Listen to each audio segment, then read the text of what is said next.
Hello, I'm Danilo G. Mendoza Jr. of Beliran Province State University. This is my explainer video about the information management system. First is what is digital safety and security. Then next is in a nutshell, digital security means protecting your computer, mobile devices, tablets, or any other internet-connected devices from intruders, which could be in the form of hacking, phishing, and more. Digital safety security could be also used to protect your personal data from being used and sold by companies. Next is the intrusion triangle. Opportunity, motive, and means. And the center is the and inside is the intrusion triangle, which means that the three legs up or points of triangle in a figure, which means that motive is an intruder must have a reason to want to breach the security of the network means, and the means is the intruder must have the ability to breach the security of the network. The next is the security terminology. First is the phishing. Phishing is when a cyber criminal inputs outbait in the form of interlink hoping you will buy. Then if you do, you may be taken to an imposter website when you ask to give away confidential information.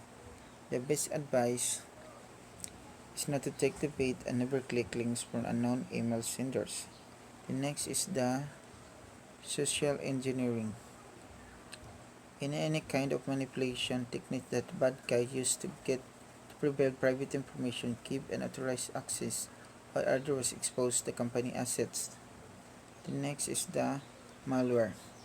Malware, which means is malicious software, and it's a general catch for all kinds of harmful applications such as viruses, worms, and Trojan horses. The next is the encryption.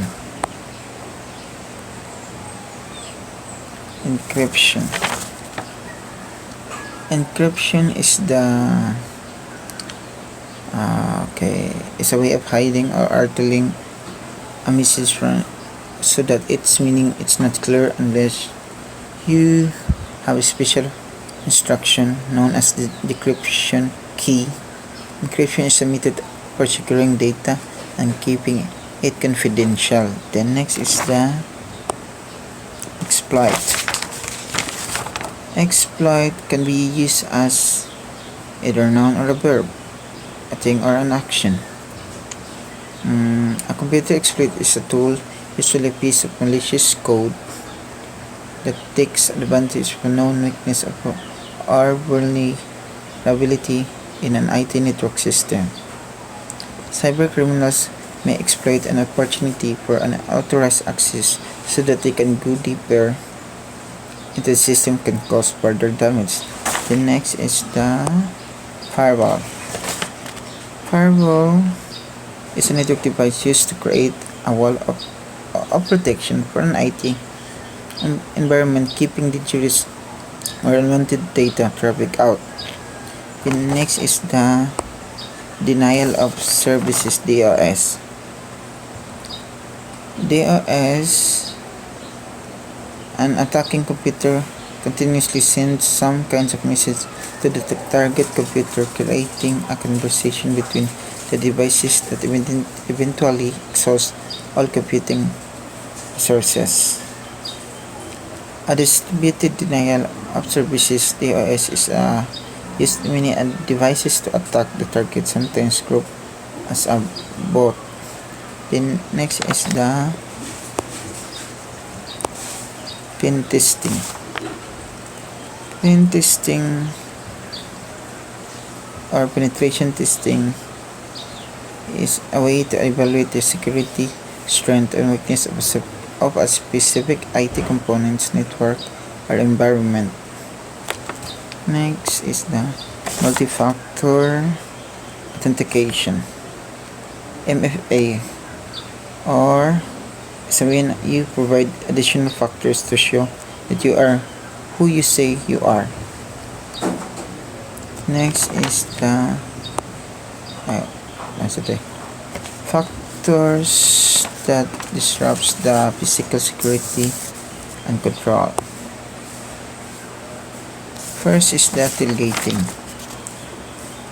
Tailgating is when an unauthorized person follows an authorized person into a secure area.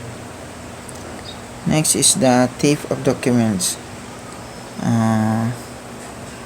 Your office is likely to have papers and documents lying around in many places, from desks to printers, stations. Sensitive documents can easily become unaccounted for and fall to the wrong hands. Even if you are not taken from the office, a visitor could see information that you would want to see.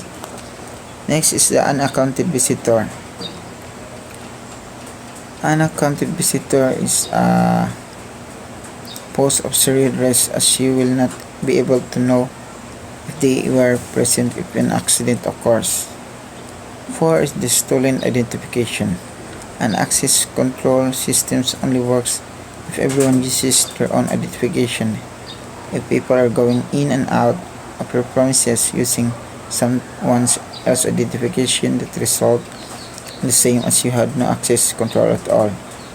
5th is the social engineering. Attacks can summon in a huge variety of different forms. This is the one reason why it is so difficult to combat. Social engineering attacks rely on manipulating your employees, often using information that they have managed to gain to impersonate someone else. Next is the concepts and preventing accidental compromise of data. Limit access to most valuable data.